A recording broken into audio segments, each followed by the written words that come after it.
Sir, you're on live. Okay, Please start. শুরু করুন। আসসালামু আলাইকুম সুপ্রিয় ছাত্রছাত্রীবৃন্দ, আমাদের সবাইকে আমন্ত্রণ জানাচ্ছি এক্সিস মেডিকেল স্কুলের আয়োজিত আমাদের প্রতিদিন শুক্রবারের সন্ধ্যা 7টা 10 মিনিটের নিয়মিত আয়োজন সার্জিক্যাল লং কেস। আমি doctor Ahmed Samiul Hasan, assistant professor, Kurmitola general hospital. সবাইকে আমন্ত্রণ জানাচ্ছি আজকের সেশনে। আজকের আমাদের গত সেশনে আমরা যেই লং কেসটি নিয়ে আলাপ করেছিলাম সেটা ছিল পেরিফেরাল ভাস্কুলার ডিজিজ, কিন্তু আজকের সেশনটি আসলে খুবই ইম্পর্টেন্ট। সেটি হচ্ছে আজকের যে সেশনটি সেটা হচ্ছে কার্সিনোমা ব্রেস্ট বা সিএ ব্রেস্ট সংক্ষেপে। তো তোমরা কার্সিনোমা ব্রেস্টই বলাটাই ভালো। সিএ ব্রেস্ট এই ধরনের সংক্ষিপ্ত টার্ম পরীক্ষার হলে না বলাই ভালো। তো আমাদের এখানে স্লাইডে আসলে অ্যাকোমোডেট করছিল না ওয়ার্ড, এই জন্য আমি সিএ ব্রেস্ট লিখছি, but it should be rather say carcinoma breast. তো কার্সিনোমা ব্রেস্ট আসলে যেই মেডিকেল কলেজেই পড়াশোনা করো না কেন, ফাইনাল প্রফ এক্সামিনেশনে কার্সিনোমা ব্রেস্ট থাকবেই, এবং এটাকে আমি বলি একটা ক্যাটাগরি 1 টাইপের লং কেস। আমরা যদি লং কেসগুলির ক্যাটাগরি করি, খুব কমনলি যে লং কেসগুলি দেওয়া হয় সেগুলোর মধ্যে কার্সিনোমা ব্রেস্ট অন্যতম। তো আসো আমরা এখন সরাসরি কেসটার মধ্যে চলে যাই। একটা কেস যেভাবে আমরা সাজাই ঠিক সেভাবেই আমি তোমাদেরকে সাজিয়ে আলাপ আলোচনাটা করবো। থিওরিটিক্যাল ডিসকাশন যতটুকু দরকার ততটুকুই করা হবে। আসলে লং কেস ওরিয়েন্টেড প্র্যাকটিক্যাল ডিসকাশনটাই আমি করতে চাই বেশি। এখন ফার্স্টে আসো আমরা হিস্ট্রি যে নিব পেশেন্টের কাছ থেকে। হিস্ট্রির যে প্রথম পয়েন্ট সেটা হচ্ছে পার্টিকুলার্স অফ দ্য পেশেন্ট। এটা তোমরা সবাই জানো, এটা নিয়ে অনেকবার আলাপ হয়েছে। গত সেশনে আমি একটু ডিটেইল আলাপ করেছিলাম যে পার্টিকুলার্স অফ দ্য পেশেন্টে কি কি পয়েন্ট থাকবে।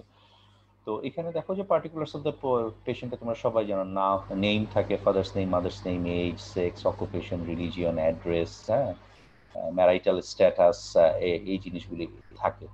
তো এখানে ইম্পর্টেন্ট কার্সিনোমা ব্রেস্টের সাথে রিলেশনে কি ইম্পর্টেন্ট, এইজটা ইম্পর্টেন্ট। ইউজুয়ালি বলা হয় যে over the 35 years of age carcinoma ব্রেস্টটা বেশি হয়। বাট একটা কথা মনে রাখতে হবে, no age is not immune. আমরা আমাদের বাস্তব অভিজ্ঞতায় দেখেছি অনেক কম বয়সী মেয়েরাও আজকাল কার্সিনোমা ব্রেস্টে আক্রান্ত হচ্ছে। এমনকি আমরা আমাদের অনেকের ফিমেল মেডিকেল স্টুডেন্ট বা লেডি ইন্টার্নদের মধ্যেও কার্সিনোমা ব্রেস্টের দু একটা ইনসিডেন্স পেয়েছি। তাই এই মেসেজটা ইম্পর্টেন্ট যে অ্যাবভ 35 একটা ব্রেস্ট লাম্প আসলে আমি ফার্স্টেই মাথায় ঢুকাবো এটা কার্সিনোমা ব্রেস্ট হওয়ার এভরি পসিবিলিটি আছে। বাট বিলো 35 হলেও যে সেটা কার্সিনোমা ব্রেস্ট না, এটাকে একদম উড়িয়ে দেওয়া যাবে না। এই জন্য আমি বলছি নো এজ ইজ ইমিউন। সেক্সের মধ্যে আমরা সবাই জানি যে ব্রেস্ট টিস্যু কিন্তু আসলে মেইলও থাকে। ব্রেস্ট কিন্তু এক্সক্লুসিভ কোনো ফিমেল অর্গান না, যেমন ovary exclusively female organ, uterus exclusively female organ. Breast কিন্তু এরকম না, কিন্তু ব্রেস্ট যে শুধু ফিমেলে থাকে তা না, মেইলেও ব্রেস্ট থাকে। তার মানে কার্সিনোমা ব্রেস্ট মেইলেও হতে পারে। এটার এই মেসেজটা এই জন্যই দিচ্ছি। কিন্তু through out the world 99.5% incidence হচ্ছে কার্সিনোমা ব্রেস্টের ইনসিডেন্স হচ্ছে ফিমেইলে, আর 0.5% হচ্ছে মেইলে। তার মানে মেইলেও কার্সিনোমা ব্রেস্ট হতে পারে। এই ইনফরমেশনটা মাথায় রাখতে হবে। এবং আরেকটা জিনিস মাথায় রাখতে হবে, মেইলে যখন কার্সিনোমা ব্রেস্টটা হয় তখন এটার প্রগনোসিস কিন্তু ফিমেলের থেকে খারাপ। কারণটা কি দেখো, মেইলের ব্রেস্ট টিস্যুর বাল্ক অনেক কম, ফলে মেইলে কার্সিনোমা ব্রেস্ট হলে এটার সাথে সাথে আন্ডারলাইং মাসেল, ইন্টারকোস্টাল মাসেল এবং রিবসকে এটা অ্যাটাক করে ফেলে, মানে এটার মেটাস্টেসিস খুব দ্রুত হয়ে যায়। অকুপেশন দেখো, বাকিগুলি যেগুলি রেখেছি, অকুপেশন, রিলিজিয়ন, অ্যাড্রেস, এগুলির সাথে আসলে কার্সিনোমা ব্রেস্টের তেমন কোনো রিলেশন নেই। আরেকটা যা লেখা হয়নি, ম্যারাইটাল স্ট্যাটাস। ম্যারাইটাল স্ট্যাটাস বলা হয় যে আনমেরিড বা পার্সন, যারা আনমেরিড লেডি, বাংলাদেশের সোশ্যাল পার্সপেক্টিভে ধরেই নেওয়া হয় যে একটা আনমেরিড লেডি নালী প্যারাসোমান হবে, তার বাচ্চা কাচ্চা থাকবে না।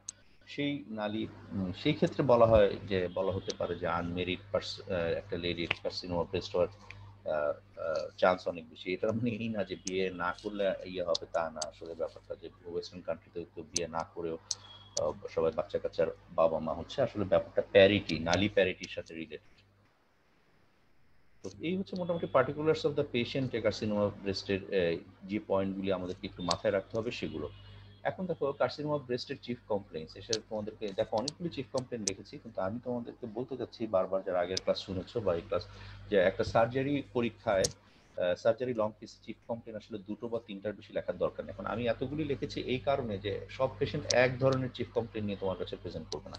সবচেয়ে কমনেস্ট চিফ কমপ্লেইন হচ্ছে feeling of a lump right or left breast. রোগী বলবে যে হ্যাঁ আপনার সমস্যা কি, পেশেন্ট তোমাকে বলবে যে জি স্যার বা ম্যাডাম আমার তো ডান বুকে বা বাম বুকে একটা চাকা হচ্ছে। এই যে দেখো এই কথাটা, feeling of a lump at the right or left breast, দীর্ঘদিন প্রফেশনাল পরীক্ষার নেওয়ার মানে অর্গানাইজ করা এবং নেওয়ার অভিজ্ঞতা থেকে আমি বলতে চাই যে অনেকেই এই যে এই রাইট লেফট ডান বামের জ্ঞানটা অনেকেরই থাকে না, রাইট উল্লেখ করো না, লেফট উল্লেখ করো না, তখন কিন্তু এক্সামিনার ঠপ করে ধরে যে তুমি লিখছো যে feeling of a lump at the breast, কোন ব্রেস্ট? তাই এটা কিন্তু সবসময় মনে রাখতে হবে, breast is a bilateral structure. তাই হিস্ট্রির ভিতরে যাই কথা বলো ব্রেস্ট সংক্রান্ত, রাইট অর লেফট উল্লেখ করতে হবে। তাহলে এটা ধরো একটা ডিউরেশন ফর ধরো 6 মান্থস বা 3 মান্থস, খুব বেশি বড় ডিউরেশন যে হবে তাও না, ধরো 3-4 বছর খুব কমই হবে। তারপরেও একদম আবার যে কমও হবে তাও না, অন্যান্য কার্সিনোমার মতো না। ধরো 1 ইয়ার আমরা পাই, 1.5 ইয়ার পাই, বা আরো কম পেতে পারি 5 মান্থস বা 6 মান্থস। আরেকটা কমপ্লেন থাকতে পারে নিপল ডিসচার্জ, পেশেন্ট বলতে পারে যে আমার স্তনের বোটা দিয়ে বা নিপল দিয়ে পানি বের হয়, রক্ত বের হয়, তাহলে এটাও থাকতে পারে, এটারও ডিউরেশন লিখে দিবা ফর এত। এরপর হতে পারে আরেকটু অ্যাডভান্স স্টেজে রোগী বলবে স্যার আগে চাকা ছিল, 2 মাস যাবত চাকার উপর ঘা হয়ে গিয়েছে, ulceration over the right or left breast. মনে রাখবো আলসার কিন্তু প্রথমেই হবে না কার্সিনোমা ব্রেস্টে, আগে লাম্প হতে হবে, লাম্পটা যখন অ্যাডভান্সড স্টেজে গিয়ে স্কিনকে ইনভলভ করবে তখন এটা আলসারেশন হতে পারে। এই গেল ব্রেস্ট রিলেটেড, ব্রেস্টের ভিতরে তার কমপ্লেন এটা থাকবে। ব্রেস্টের বাইরেও কিছু কমপ্লেন তোমার চিফ কমপ্লেন হিসেবে আসতে পারে, যেমন রোগী বলতে পারে স্যার বগলেও আমি চাকা অনুভব করি, মানে এক্সিলারি সোয়েলিং বা আর্ম পিট সোয়েলিং। হ্যাঁ দেখো এখানেও উল্লেখ করতে হবে রাইট অথবা লেফট এক্সিলা, দেখো যে রাইট অথবা লেফট, এই কথাটা খুব ইম্পর্টেন্ট, রাইট লেফট এটা মাথায় রাখতে হবে। পর বললো যে স্যার আমার বুকে চাকা ছিল 7 মাস আগে, এখন বগলে 2-3 মাস যাবত একটা চাকা অনুভব করছে। এরপরে কিছু ফিচার থাকতে পারে তার মেটাস্টেটিক ফিচার, যেমন বোন পেইন, হ্যাঁ, বা জন্ডিস বা হিমোক্রাইসিস।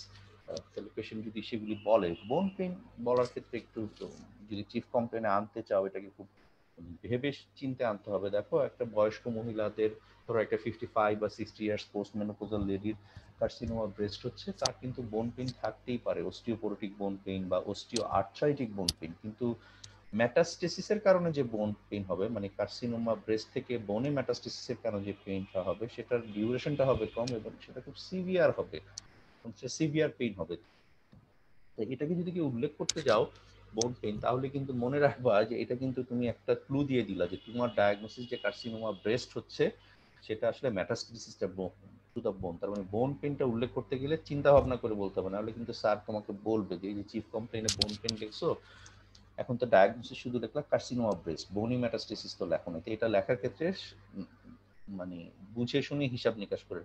আর দেখো লাস্ট পয়েন্ট, এটা হচ্ছে যে কোনো কার্সিনোমারই কমন জিনিস, weight loss and loss of appetite. এটাও তোমরা সবাই জানো যে যে কোনো কার্সিনোমার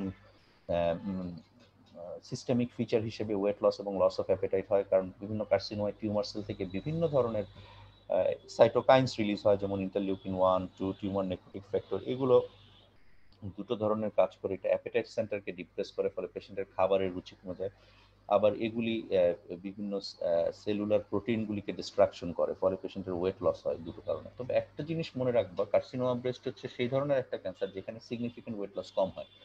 বেশিরভাগ ক্যান্সারই সিগনিফিকেন্ট ওয়েট লস হয়, কয়েকটা এক্সেপশনাল মেলিগনেন্সি থাকে যেগুলিতে আসলে ওয়েট লস ওরকম সিগনিফিকেন্ট হয় না। তার মধ্যে কিন্তু কার্সিনোমা ব্রেস্ট একটা খুব অ্যাডভান্সড স্টেজে নেগলেক্টেড পেশেন্ট তাদের হতে পারে, কিন্তু আদারওয়াইজ কার্সিনোমাতে এরকম যদি কোনো কোশ্চেন থাকে যে সিগনিফিকেন্ট ওয়েট লস হয় না এরকম কয়েকটা মেলিগনেন্সির নাম বলো, তখন কিন্তু কার্সিনোমা ব্রেস্ট আসবে। আর কি আসবে? তোমার লিম্ফোমা আসবে, এবং আর কি আসতে পারে? রেকটাল কার্সিনোমা আসতে পারে।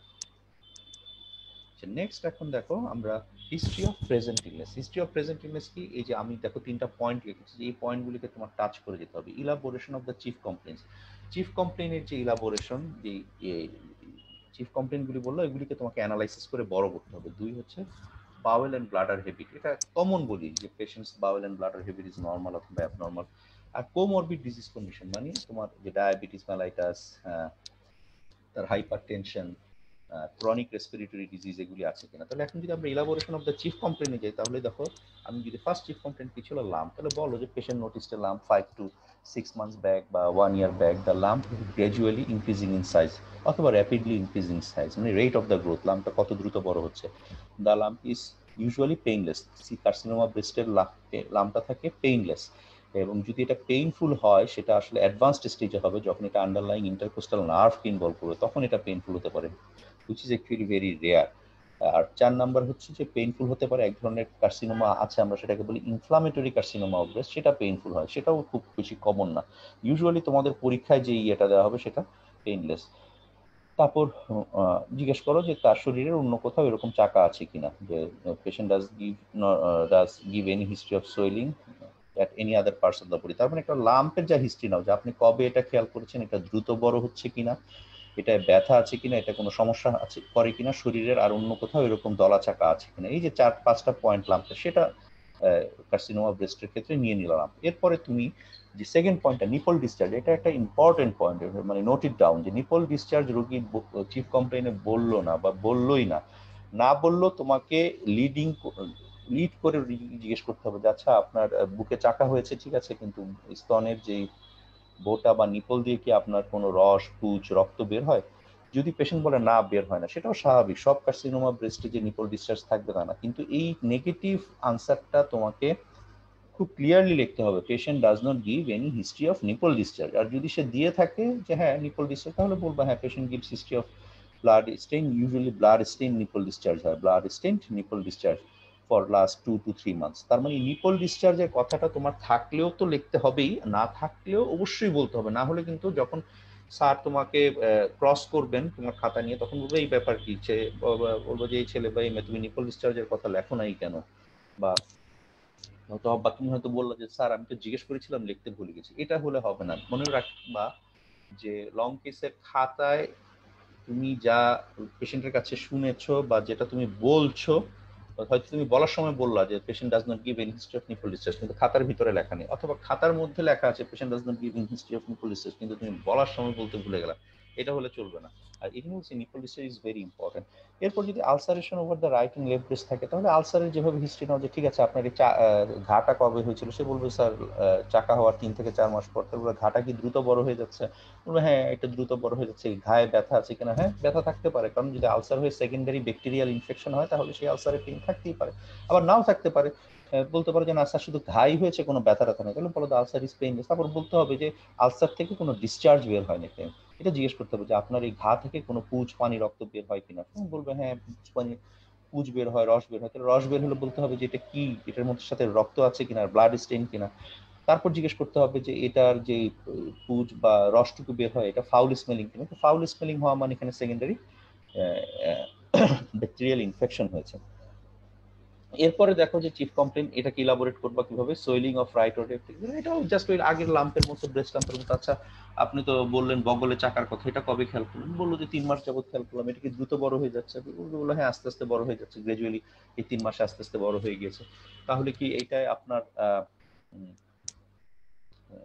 আপনার কি ব্যথা আছে, ইউজুয়ালি বলবো যে না তেমন কোনো ব্যথা নাই। তো এই কোশ্চেনগুলো সোয়েলিং অফ রাইট এক্সিলার ক্ষেত্রে তোমার করে ফেলতে হবে। এখন আসো তোমার যে কোনো কার্সিনোমার ক্ষেত্রে, তাহলে এটাগুলি গেল লোকাল সিমটমস। আর এই সিস্টেমিক সিমটমস কি নিতে হয় কার্সিনোমার ক্ষেত্রে, একটা হচ্ছে যে কার্সিনোমার ক্ষেত্রে সিস্টেমিক সিমটমস থাকে, অলরেডি বলছি, weight loss, loss of appellate. তো বলবো আপনার খাবারের রুচি কেমন, আপনার শরীরের ওজন স্বাস্থ্য কমে গেছে কিনা। সিগনিফিকেন্ট ওয়েট লস বা শরীরের ওজন স্বাস্থ্য কমে গেছে কিনা, এটা বোঝার উপায় হচ্ছে যে পেশেন্টকে তুমি যদি রোগীকে, যে পেশেন্ট খুব দ্রুত বলবে, তুমি বলার সাথে সাথেই বলবে যে হ্যাঁ স্যার অনেক ওজন কমে গেছে, জামা কাপড় ঢিলা হয়ে গেছে, তাহলে বুঝবো তার সিগনিফিকেন্ট ওয়েট লস আছে। আর যে পেশেন্ট অনেকক্ষণ চিন্তা ভাবনা করে মাথা টাথা চুলকিয়ে বলবে হ্যাঁ স্যার মনে হয় তো একটু ওজন টোজন কমছে, বুঝবো যে ওই পেশেন্টের আসলে সিগনিফিকেন্ট ওয়েট লস নেই। তারপরও পেশেন্টকে লিড করার জন্য বলতে পারো যে আপনি যে শার্টটা পরেছেন, আপনি যে ব্লাউজটা পরেছেন, কামিজটা পরেছেন বা টি শার্টটা পরেছেন, গেঞ্জিটা পরেছেন, এটাকে আগের থেকে ঢিলা হয়ে যায় কিনা।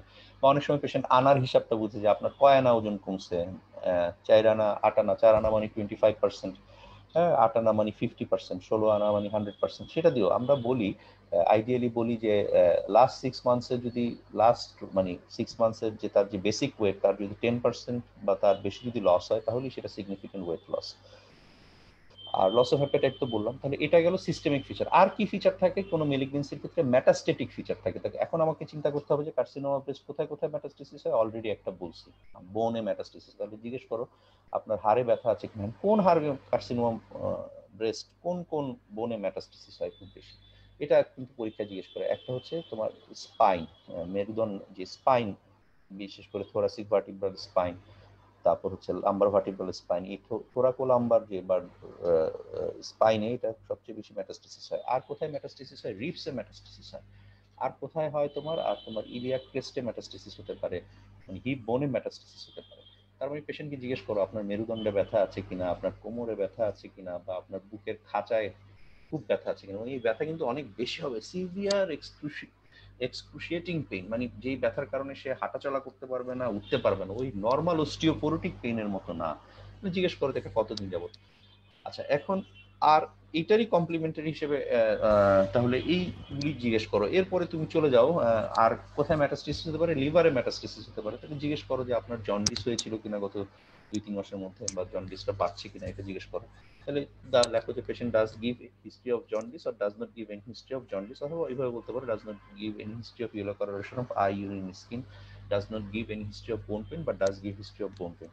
আরেকটা কোথায় খুব ইম্পর্টেন্ট, লাংয়ে মেটাস্টেসিস হয়। লাংয়ে মেটাস্টেসিসটা কিভাবে বুঝে যায়? Cough and haemoptysis. রোগীকে জিজ্ঞেস করো রেসপিরেটরি ডিস্ট্রেস, যে আপনার কি গত 2-3 মাসের মধ্যে খুব কাশি হয়েছিল কিনা, কাশির সাথে রক্ত বের হয়েছিল কিনা, বা কোনো শ্বাসকষ্ট হয়েছিল কিনা। তাহলে যদি না থাকে তাহলে সরাসরি বলে দাও patient does not give any history of respiratory distress, cough or haemoptysis. তার মানে মেটাস্টেসিস যদি না থাকে এক লাইনে শেষ করে দিতে পারো, patient does not give any history of bone pain, jaundice or cough or haemoptysis. তার মানে 3টা মেটাস্টেসিস এক্সক্লুড হয়ে গেল: bony metastasis, hepatic metastasis, pulmonary metastasis.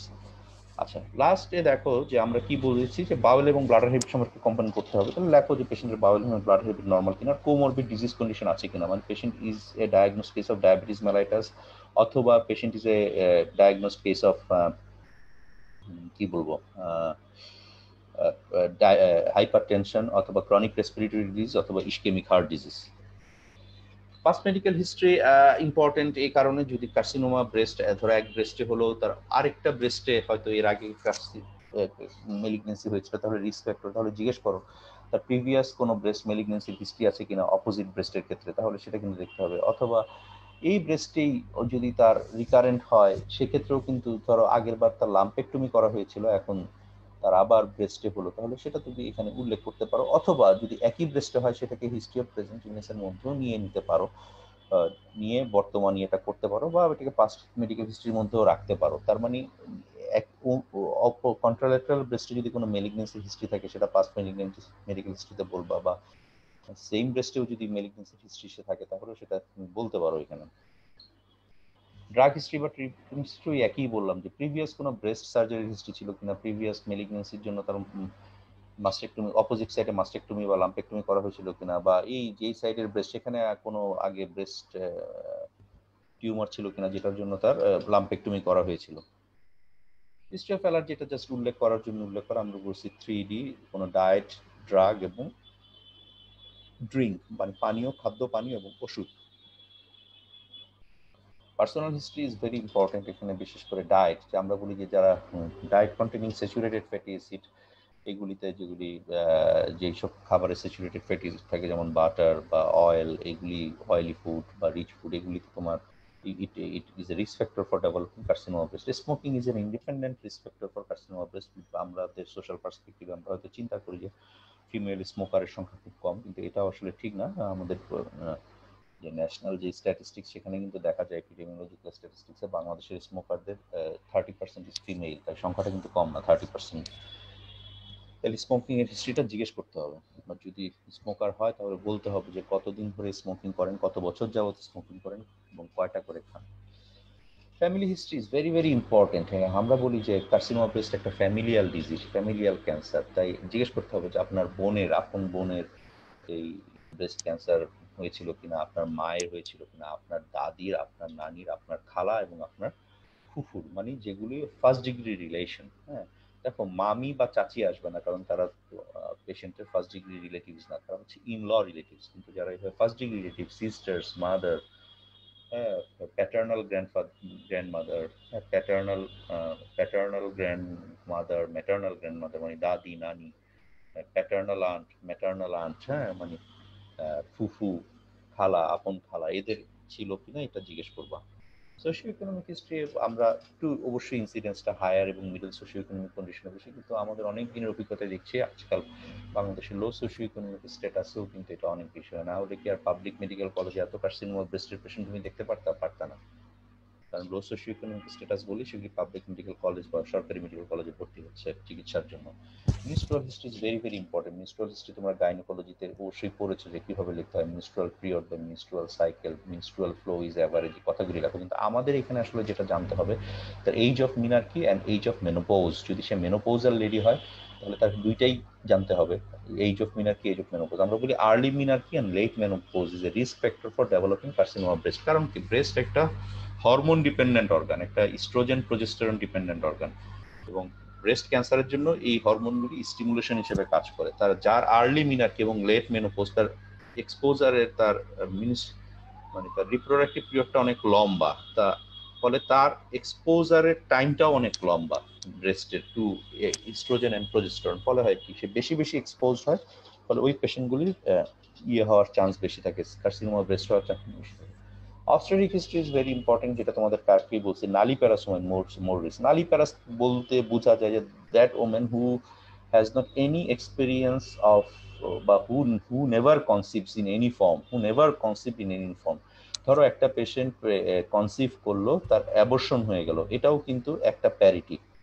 একটা পেশেন্ট কনসিভ করলো, তার ফিটাসটা ইউটেরাসের ভিতরে মারা গেল, ইন্ট্রাইউটেরাইন ডেথ, এটাও কিন্তু একটা প্যারিটি।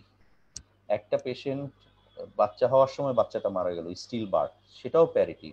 বাচ্চা হয়ে বাচ্চা মারা গেল, সেটাও প্যারিটি। তার মানে যার কোনো ফর্মেই কনসেপশনের নেই, মানে যার বাচ্চাও নাই প্লাস এরকম প্রেগনেন্সি মানে কনসেপশনের হিস্ট্রিও নাই, মানে কোনো অ্যাবর্শন নাই, কোনো আইউডি নাই, কোনো স্টিল বার্থ নাই, তাকে আমরা কিন্তু নালি প্যারাসোমেন। তাহলে nulli parous women are more developing of risk for developing breast cancer. আবার উল্টাটা কি হবে, মাল্টিপ্যারাস একটা প্রোটেকশন দিবে ব্রেস্ট ক্যান্সার। কিন্তু মাল্টিপ্যারাসের আবার কি বেশি হয় বলতো, কার্সিনোমা সার্ভিক্স। তাদের মাল্টিপ্যারাসোমেনদের মানে দুই দিকেই বিপদ, নালি প্যারাস থাকে সিএ ব্রেস্ট হওয়ার সম্ভাবনা বেশি, মাল্টিপ্যারাস হলে তোমার কার্সিনোমা সার্ভিক্স হবে। এই যে লাস্ট চাইল্ড, এটা অবশ্যই উল্লেখ করতে হবে। History of exclusive breast feeding, এটা তোমরা সবাই জানো যে breast feeding, exclusive breast feeding যদি করায় তাহলে সেটা একটা প্রোটেকশন। তাহলে দেখো এই অবস্টেট্রিক হিস্ট্রিটা ভেরি ভেরি ইম্পর্টেন্ট। তারপর history of immunization as a whole লেখার আছে, তাই লিখলাম। এখন এই দেখো, তাহলে একটা যদি আমরা হিস্ট্রিটাকে নাটশেল করি, তাহলে দেখো যে খুব মানে হিস্ট্রি অফ প্রেজেন্ট ইলনেসের থেকে তার আদার অ্যাসোসিয়েটেড হিস্ট্রিগুলি খুব ইম্পর্টেন্ট। এই যে যেমন ফ্যামিলি হিস্ট্রিটা নিতে হবে খুব ভালো মতো, সোশিও ইকোনমিক হিস্ট্রিটা নিতে হবে, মিনিস্ট্রুয়াল হিস্ট্রি যে early menarche, late menopause, obstetric history এই যে nulli parous women, more risk, age of last child, এই জিনিসগুলি তোমাদেরকে অনেক ভালোভাবে আসলে করতে হবে। এখন আসো তোমরা আমরা যদি এক্সামিনেশনে চলে যাই, ফিজিক্যাল এক্সামিনেশন, আমরা জানি যে লং কেসের সার্জারির এক্সামিনেশনকে দুই ভাগে ভাগ করতে হয়, একটা জেনারেল এক্সামিনেশন, দুই হচ্ছে লোকাল এক্সামিনেশন, তিন নাম্বার হচ্ছে সিস্টেমিক এক্সামিনেশন। তিন ভাগে ভাগ করা যায়। জেনারেল এক্সামিনেশন তো তোমরা সবাই জানো, ABCD, appearance, body build, cooperation, decubitus, তারপর হচ্ছে তোমার anaemia, cyanosis, jaundice, clubbing, koilonychia, leukonychia, vital signs, pulse, BP, temperature, etcetera etcetera etcetera. আমি সবগুলো এখানে উল্লেখ করলাম না। সিএ ব্রেস্টের রিলেশনে কোন জেনারেল এক্সামিনেশনটা তোমাকে খুব ইম্পর্টেন্ট, এটা হচ্ছে জন্ডিস। তোমাকে অবশ্যই জন্ডিসটা দেখতে হবে, কারণ কি, ওই যে বললাম তোমার মেটাস্টেসিসের কারণে, লিভার মেটাস্টেসিসের কারণে। দুই হচ্ছে বনি টেন্ডারনেস, একটু দেখো একটু বনি টেন্ডারনেস দেখো, যে যদি বনে মেটাস্টেসিস হয় তাহলে। আর লিম্ফ নোড এখানে কিন্তু আসলে ব্যাপারটা তা না যে আমরা যখন জেনারেল এক্সামিনেশন করবো তখন অ্যাজ এ হোল লিম্ফ নোডগুলো জাস্ট একটু পালপেট করে যাবো, অত ম্যাথোডিক্যালি আমার করবো না, জাস্ট শোয়, জাস্ট লিম্ফ নোড, নেকের একটু হাত দিলা, এক্সিলা একটু হাত দিলা, ইনগুইনাল রিজিয়নে হাত দিলা, এই কিন্তু এই পয়েন্টগুলি থাকতে হবে। মনে রাখবে, একটা লং কেসে স্যাররা যখন পরীক্ষাটা নিতে আসে হিস্ট্রির নামে, তোমার খাতাটা আগে বলে প্রেজেন্ট ইউর কেস, প্রেজেন্টেশনের জন্য একটা নাম্বার আছে, যে মুখে বলছো, খাতায় লেখার জন্য একটা নাম্বার আছে। এরপর স্যাররা তোমাকে ডায়াগনোসিস জিজ্ঞেস করে যে এটা কি ডায়াগনোসিস বলছো, আচ্ছা, এরপর একটা এক্সামিনেশন করতে দেয়। বেসিক্যালি প্রত্যেকটা লং কেসে ইউজুয়ালি স্ট্যান্ডার্ড নিয়ম হচ্ছে দুইটা এক্সামিনেশন করতে দেওয়া। একটা হচ্ছে ওই লং কেসের পেশেন্টটাকে থেকে একটা জেনারেল এক্সামিনেশন করতে দেয়, আর ওই লং কেস রিলেটেড একটা সিস্টেমিক বা লোকাল এক্সামিনেশন করতে দেয়। তাহলে সচরাচর সেই জেনারেল এক্সামিনেশনটাই করতে দেয় যেটা ওই লং কেসের সাথে রিলেটেড। অন্যটা যে দিবেন এমন কোনো কথা না। সিএফ ব্রেস্টের পেশেন্টকে যে তোমাকে সায়ানোসিস দেখতে দিবে না তা না, দিতে পারে, কিন্তু সেখানে জন্ডিস দেখতে দেওয়ার সম্ভাবনাটাই বেশি। আচ্ছা, এখন আসলে আমরা local examination of breast. Local examination of the ব্রেস্টের মধ্যে দেখো, examination of the breast itself আর একটা হচ্ছে এক্সামিনেশন অফ দ্য এক্সিল, এই দুই ভাগে আমি ভাগ করে নিলাম। হ্যাঁ, দুই ভাগে ভাগ করে নিয়ে এক্সামিনেশন অফ দ্য ব্রেস্টের মধ্যে দেখো, broad breast should be examined এবং normal breast should be examined first. এটাই কথা যে তোমার বোথ ব্রেস্ট, দুটো ব্রেস্টই এক্সপোজ করতে হবে এবং নর্মাল ব্রেস্ট তোমাকে এক্সামিনেশন করতে হবে। আর এক্সামিনেশনের সময় কি করতে হবে, ব্রেস্ট যেটা প্রাইভেট পার্টস, ছেলে বা মেয়ে যেই হও তোমরা পরীক্ষার্থী, অবশ্যই স্ক্রিনিং লাগবে, দেখবা যে স্ক্রিন আছে কিনা, কনসেন্ট লাগবে। যদি মেল হও, ছাত্র হও, তাহলে অবশ্যই একটা তোমাকে ফিমেল অ্যাটেন্ডেন্ট রাখতে হবে। লং কেসের সময় কিন্তু তুমি তোমার আশেপাশে কাউকে পাবা না, তাই তোমাকে এভাবে হাত তুলে বলতে হবে তোমার রেজিস্ট্রার বা যে স্যার আমার একজন বা ম্যাডাম আমার একজন ফিমেল অ্যাটেন্ডেন্স লাগবে। তো যদি একজন লেডি ডক্টর বা একজন লেডি নার্সকে হয়তো তোমাকে ওইখানে বলা হবে। এই জিনিসটা কিন্তু ইম্পর্টেন্ট, এই কারণ স্যার যখন ক্রসিং করবে, ধরো তুমি যদি একজন মেল স্টুডেন্ট হও, স্যার কিন্তু পেশেন্টকে বলবে যে মা আপনাকে যে ছেলেটা পরীক্ষা করে দেখছিল, এই ছাত্রটা, তখন কি ও একাই পরীক্ষা করছিল না সাথে কেউ ছিল? তখন কিন্তু পেশেন্ট বলবে যে না না একজন নার্স ছিল। তো এই জিনিসটাই উদ্দেশ্য হচ্ছে যে তখন ইয়ে করাটা, মানে তুমি যখন ডিউরিং এক্সামিনেশনের সময় হিস্ট্রি নিচ্ছে একদম, তখন তো আসলে স্যার এক্সামিনার তোমার কাছে নাই, কিন্তু তোমাকে এই মেথডটা ফলো করতে হবে এবং স্যার কিন্তু ক্রস করে এটা বের করে ফেলতে পারবে যে তোমার এক্সামিনেশনের সময় কেউ ছিল কিনা। Position of examination of the breast, এটা খুব ইম্পর্টেন্ট জিনিস। যে অনেক পজিশনে এক্সটেন্ড করা যায়। একটা হচ্ছে পেশেন্ট বসে থাকবে এবং তার হাত দুই পাশে থাকবে, মানে patient will sit on a chair will and keep his two arms beside his trunk, beside her trunk. তারপর হচ্ছে লাইং পজিশন, একদম সুপাইন পজিশনে শুয়ে থাকবে, সেই পজিশনও করতে পারো। একটা হচ্ছে সেমি রিকাম্বেন্ট পজিশন, 45 ডিগ্রি অ্যাঙ্গেলে পেশেন্টকে শোয়াই দিয়েও তুমি করতে পারো। এই দেখো কয়েকটা পজিশন এখানে দেখা হচ্ছে। যে দেখো প্রথম পজিশনটা, এটা হচ্ছে যে patient lying on the bed, sitting on the chair and kept his hand over the side of his body trunk, দুই পাশে বসে সিটিং। আমরা ইউজুয়ালি সিটিং পজিশনটাই সবচেয়ে বেশি করা হয়। দীর্ঘদিনের প্রফেশনাল পরীক্ষার অভিজ্ঞতার আলোকে আমি বলতে পারছি স্যাররা সিটিং পজিশনটাই বেশি পছন্দ করে। আচ্ছা, এরপরে দেখো এটা পরে আসে। এই দেখো এটা হচ্ছে 45 degree semi recumbent position, 45 degree semi recumbent position. এই যে দেখো ইন্টারেস্টিংলি যে বোঝায় যে এই ব্রেস্টে একটা লাম্প আছে এবং আলসারেশনও আছে। তার মানে এই ব্রেস্টের যদি চিফ কমপ্লেন নিতে যাও তাহলে লাম্পও বলতে হবে, আলসারেশনও বলতে হবে। হিস্ট্রি অফ প্রেজেন্টেশন আছে, আলসারেরও হিস্ট্রিটা ইলাবোরেট করতে হবে, লাম্পের হিস্ট্রিটাও ইলাবোরেট করতে হবে। আর এটা দেখো, এটা জাস্ট হলো সুপাইন পজিশনে তুমি শোয়াও করতে পারো, সেটার পজিশনগুলি। এখন ইন্সপেকশন, যখন এই পজিশনের পরে আমরা ইন্সপেকশনে আমরা আর একটা পজিশন আমাদের, এইগুলোর পজিশন কোন কোন পজিশনে এক্সামিনেশন করবো। আর ইন্সপেকশন আর দুইটা যখন বসায় করবা, তখন patient will raise of his arm above the shoulder, এভাবে হাত উপরে তুলবে। এটা হচ্ছে যে হাত উপরে তুললে হবে কি, ইনফ্রামেমারি ফোল্ডে যদি কোনো গ্রোথ বা আলসার থাকে সেটা ভিজিবল হবে, না হলে শুধু সে বসে থাকলে এটা হবে না। তার মানে এভাবে সে উপরে হাত তুলবে। তাহলে এটাও একটা পজিশন সিটিং পজিশনের পরে। হ্যাঁ, এটা কিন্তু করে দেখাতে হবে, না হলে একটা ইনফ্রামেমারি ফোল্ডে অর্থাৎ ব্রেস্টের লোয়ার ফোল্ডের নিচে একটা ছোট্ট একটা গ্রোথ বা আলসার থাকতো, সেটা তুমি মিস করবা। হ্যাঁ, ইন্সপেকশন আমরা কি দেখি, সাইজ অফ দ্য ব্রেস্ট। হ্যাঁ, আমরা দেখো সাইজ অফ দ্য ব্রেস্টটা দেখবো, size of the breast, shape of position and direction of the nipple, any nipple retraction. Size of the breast, অবশ্যই যে ব্রেস্টে লাম্প থাকবে, মেলিগনেন্সি থাকবে, it will be larger in corresponding to the বা in comparison to the opposite breast. Position and direction of the nipple, আমরা জানি যে আমাদের নিপলের নর্মাল ফিজিওলজিক্যাল বা অ্যানাটমিক্যাল ডিরেকশন হচ্ছে ডাউনওয়ার্ডস এন্ড ল্যাটারালি, ডাউনওয়ার্ডস এবং ল্যাটারালি, মানে নিচের দিকে এবং বাইরের দিকে। To facilitate the breast suckling by the baby, মানে বেবিকে ব্রেস্ট ফিড করার জন্য এটাই নর্মাল অ্যানাটমিক্যাল পজিশন। তারপর দেখতে হবে এনি নিপল রিট্রাকশন, নিপলটার ভিতরে ঢুকে গেছে কিনা, বসে গেছে কিনা, nipple discharge, visible nipple discharge আছে কিনা, এনি ভিজিবল লাম্প, যদি কোনো ভিজিবল লাম্প, মানে তুমি হাত দেওয়ার আগেই লাম্প দেখতে পাচ্ছ কিনা। আর যদি লাম্পটা থাকে তাহলে ওই লাম্পের ইন্সপেকশনটা করে ফেলবা। কি দেখি, সাইজটা দেখি, অ্যাপ্রক্সিমেটলি শেপটা দেখি, ওভারলাইং স্কিন কন্ডিশনটা দেখি। এই যে ওভারলাইং স্কিন কন্ডিশন আমরা বললাম, পিউডি অরেঞ্জ এপিয়ারেন্স, আমি দেখাবো যে একটা কমলা লেবুর মধ্যে ছোপ ছোপ ছোপ ছোপ ছোপ ছোপ কালো কালো দাগ থাকে, মনে হয় যে বসে যাওয়া, সেরকম এপিয়ারেন্স। এটা ইনভলভ করেছে স্কিন ইনভলভ। আর ইনফ্লামেটরি কার্সিনোমা যদি হয় তাহলে একদম একিউট ইনফ্লামেশনের মতো থাকবে, রেড থাকবে, লাল থাকবে, একটু ইরাইথিমেটাস হবে। আর যদি আলসার থাকে, আলসারের ইন্সপেকশনটা করবো। যদি আলসার হয়, যেমন এই ধরো আমি তোমাকে ছবিটায় যদি ফেরত যাই, এই যে আলসারটা দেখা গেল, তাহলে আলসারটা inspection, size of the ulcer, shape of the ulcer, margin of the ulcer, floor of the ulcer, any visible discharge, মানে আলসারের শর্ট কেস যেই যে ইন্সপেকশনগুলি তোমাদেরকে শেখানো হয়েছিল সেগুলিও করে ফেলবা। ঠিক আছে, তাহলে এই যে দেখো আমরা এই যে এপিআর, এই দেখো এই ব্রেস্টে এখানে দেখো ছোপ ছোপ ছোপ ছোপ ছোপ, এই দেখো কতগুলি ডিপ্রেশন মনে হচ্ছে, এগুলি হচ্ছে পিউরি অরেঞ্জ এপিয়ারেন্স, এটা নর্মাল ব্রেস্টে থাকবে না। এটা হচ্ছে দেখো এই যে নিপল রিট্রাকশন, নিপলটা ঢুকে গিয়েছে। এই দেখো এখানে যদি আমি বলি যে এই ব্রেস্টে একটা ভিজিবল লাম্প আছে এবং the left breast is larger then the right breast.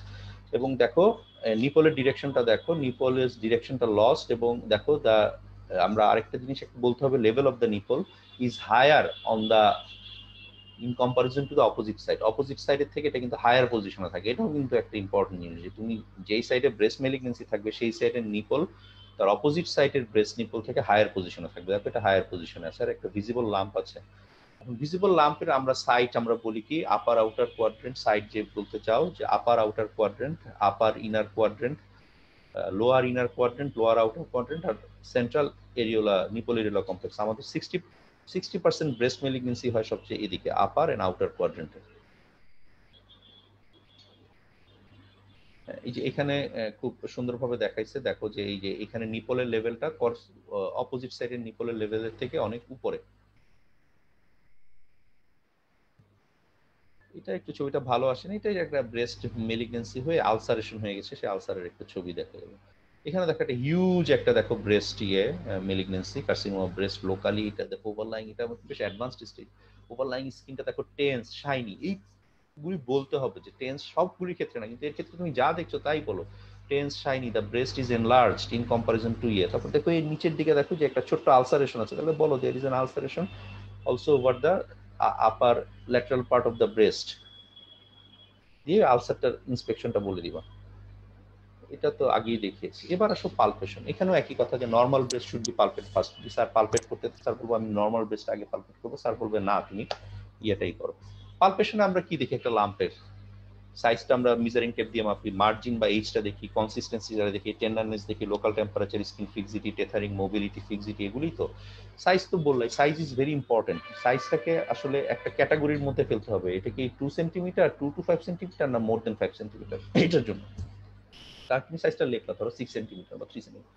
এইজটা usually carcinoma breast age বা মার্জিনটা অতটা ওয়েল ডিফাইন্ড হয় না, কিন্তু এটা যদি একটা বিনাইন টিউমার হতো, ফাইব্রয়েডিনোমা হতো, তাহলে ওয়েল ডিফাইন্ড হতো। কনসিস্টেন্সি ইউজুয়ালি হার্ড হয়, কোনো কোনো ক্ষেত্রে ফার্ম হতে পারে। টেন্ডারনেস ইউজুয়ালি আমি তোমাদেরকে বলছি যে কার্সিনোমা ব্রেস্ট নন টেন্ডার হয়, খুব বেশি টেন্ডারনেস হয় না। লোকাল টেম্পারেচার ইউজুয়ালি নর্মাল থাকে, কিন্তু যে ব্যতিক্রম inflammatory carcinoma, local temperature raise. Skin fixity, skin যদি পিঞ্চ করো, usually early stage of the breast ক্যান্সারে এটা স্কিন বি ফ্রি, কিন্তু অ্যাডভান্সড স্টেজে এটা গিয়ে ফিক্সড হবে। কিন্তু এই স্কিন ফ্রি এবং ফিক্সড এর মধ্যে একটা মাঝামাঝি স্টেজ থাকে, that is called tethering. That is called tethering.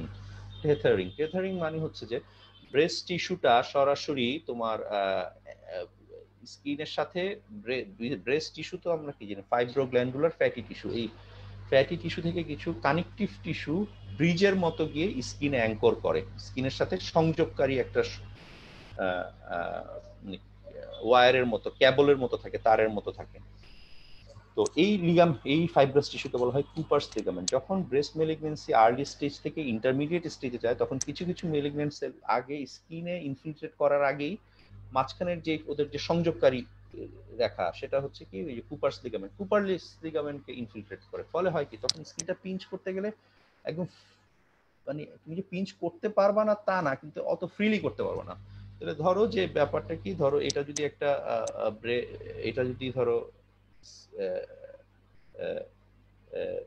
Breast tissue হয়, ধরো আমার এই কালো মোবাইলটা, আর এই আমার হাত উপরের পাম অফ দা এটা ধরো স্কিন, তাহলে এই মাঝখানে যে বুড়া আঙ্গুলটা এটা হচ্ছে কুপার্স লিগামেন্ট, মানে ব্রেস্ট টিস্যুর সাথে স্কিনের সংযোগকারী কানেকটিভ টিস্যু। এখন এই সংযোগকারী কানেকটিভ টিস্যুতে যদি আমার মেলিগনেন্ট সেল ইনফিলট্রেট করে, তখন স্কিনটা অতটা ফ্রি থাকে না, কিন্তু আবার পুরোপুরি ফিক্সড হয় না। এটাকে বলা হয় টেথারিং। আর মোবিলিটি তো বুঝলাই, যে কোনো লাম্প মোবাইল কিনা, এটা করার জন্য কি করতে হয়, আগে আন্ডারলাইং মাসেলকে রিল্যাক্স করে তোমার মোবিলিটি দেখতে হয়, এরপর আন্ডারলাইং মাসেলকে টট করে দেখতে হয়। তো আমাদের ব্রেস্টে আন্ডারলাইং মাসেলকে পেক্টোরালিস মেজর, তাহলে পেশেন্টকে কি বলতে হবে, আপনি কোমরে হাত দেন, এভাবে কোমরে হাত দিয়ে চাপ, এরপর আমি দেখাবো। আর তারপর দেখো if there is an ulcer, palpation of the ulcer, যদি আলসার থাকে তাহলে গ্লাভস পরো, গ্লাভস পরে আলসারটার বেস দেখো, ডিসচার্জ আলসার, তোমার গ্লাভস দেখো কোনো ডিসচার্জ লেগে আছে কিনা। আর palpation of nipple areolar complex, nipple areolar কমপ্লেক্সটা তোমাকে পালপেট করে দেখতে হবে, ঠিক আছে। এই দেখো পালপেশন লিখে this is a correct method. দেখো এটা উপরেরটা নিচেরটা ভুল মেথড। এভাবে আঙ্গুল তোমাকে দেখতে হবে পামার সারফেস, এই যে এইভাবে দেখতে হবে, যে পুরো পামার সারফেস দিয়ে দেখতে হবে, এইভাবে দেখা যাবে না যে নিচে যেভাবে দেখছো। পামার সারফেস দিয়ে নর্মাল ব্রেস্ট আগে পালপেট করবো, তারপরে তাহলে এরপর যেখানে লামটা পাবা, এই দেখো স্কিন ফিক্সিটি দেখাচ্ছে, স্কিন পিঞ্চ করাটা, এই যে দেখো। এরপর দেখো এই যে মোবিলিটি দেখার জন্য তোমার এই যে দেখো পেশেন্টকে বলতে হবে যে আপনি করেন পেক্টোরালিস, আপনি কোমরে হাত দেন, এখানে দেখান দিয়ে এই যে পেক্টোরালিস যে টর্ক হচ্ছে এটা, এটা উনি বুঝলো এই বাম হাত দিয়ে, আর এই দেখো এই হাত দিয়ে ডান হাত দিয়ে উনি লামটা মোবিলিটি আবার টেস্ট করে দেখলো। তার মানে যে কোনো লাম মোবাইল কিনা এটা দুইটা স্টেজে দেখতে হবে, একটা হচ্ছে আন্ডারলাইং মাসেল রিল্যাক্স অবস্থায় দেখতে হবে, তারপর আন্ডারলাইং মাসেল টট করে দেখতে হবে। এরপর আসে এক্সামিনেশন অফ দ্য এক্সিলা। এটা আসলে তোমাদেরকে একটু কথা বলি, এক্সামিনেশনের জন্য আসলে এরকম ভিডিও অনলাইন ক্লাস আমাদের খুব বেশি না কার্যকরী না বলি আমি মনে করি, কারণ এই প্যান্ডেমিকের মধ্যে আমরা কোনো পেশেন্ট তো তোমাদেরকে ডেমনস্ট্রেট করতে পারতেছি না, একটা পেশেন্ট সামনাসামনি থাকে। তো এটা আসলে তোমাকে এখন ভিডিও দেখে বা এইগুলি দেখেই এখন প্র্যাকটিস করতে হবে, বাসায় প্র্যাকটিস করতে হবে। যে কোনো এক্সামিনেশন ধরে এক্সাম বা এনিমিয়া জন্ডিস, কিন্তু আসলে এগুলি বেড সাইডই আসলে বেস্ট। কিন্তু তারপরও যতটুকু তোমরা বাসায় বসে উপকৃত হতে পারো তার জন্যই এই ছবিগুলি দেওয়া। কিন্তু মনে রাখবে কখনো এই ছবি বা ভিডিও প্রেজেন্টেশন লাইভ এক্সামিনেশন ডেমনস্ট্রেশনের বিকল্প হবে না। এক্সিলায় আমরা জানি কি কি গ্রুপ অফ লিম্ফ নোড থাকে। দেখো এই যে যেটা এন্টেরিয়র, এই যে এটা হচ্ছে ল্যাটারাল সাইডে lateral group of lymph nodes, হ্যাঁ। তারপর এক যেটা পেক্টোরাল ফোল্ড, এটা এন্টেরিয়র পেক্টোরাল ফোল্ড বা pectoral group of lymph nodes. দুই এটা হচ্ছে এপিকাল গ্রুপ অফ, এই যে এই দেখো তোমার দুই যেটা মিডিয়াল ওয়ালে সেটা হচ্ছে সেন্ট্রাল, এটা কিন্তু মিডিয়াল বলতেছি না, এটাকে ল্যাটারাল বলছি, হ্যাঁ। তারপর তোমার এখানে একদম ভিতরে আছে, উপরের দিকে হবে এপিকাল, এখানে সুপ্রাক্লেভিকুলার, পিছনের দিকে পোস্টেরিয়র গ্রুপ, হ্যাঁ, বা posterior pectoral group of lymph nodes. এটা দেখো এক্সিলার এক্সামিনেশনটা দেখাচ্ছে, এটা আসলে লাইভ ডেমনস্ট্রেশন করতে পারলে ভালো হতো। এটা এখানে ছবিতে খুব ভালো বোঝা যাবে না, শুধু মনে রাখবা যেই সাইডের এক্সিলা তার অপোজিট হ্যান্ড দিয়ে লিম্ফ নোডগুলো এক্সামিনেশন করতে হবে, except the lateral side. Lateral সাইডটা যেই সাইডের এক্সিলা সেই হাত দিয়েই করতে হবে। এখানে দেখো যে উনি হাত দিয়ে দেখো ফার্স্টে যে সেন্ট্রাল গ্রুপ অফ লিম্ফ নোডসটা দেখছে, তারপরে দেখো এটা এন্টেরিয়র ইয়েটা দেখছে, এন্টেরিয়র বা pectoral group of lymph node দেখছে। এটাই দেখো যেই সাইডের হাত সেই সাইডে, ডান হাত ডান দিকে দিয়ে lateral group of lymph node, সেটা হলো apical group of lymph nodes উনি দেখছে। এপিকাল দেখো একদম উপরেরটা। আর পিছনে গিয়ে দেখো এই যে পোস্টেরিয়র গ্রুপ দেখছে, পোস্টেরিয়র পেক্টোরাল। আর আরো পিছনে দাঁড়িয়ে শ্রাক করে সুপ্রাক্লেভিকুলার। সুপ্রাক্লেভিকুলার যে এটা কিন্তু দেখতে হবে তোমার এক্সিলার পাঁচটা গ্রুপের সাথে সুপ্রাক্লেভিকুলার লিম্ফ নোডস অবশ্যই দেখতে হবে। সিস্টেমিক এক্সামিনেশন আমরা রেসপিরেটরি সিস্টেম এক্সামিনেশন করব, কারণ আমাদের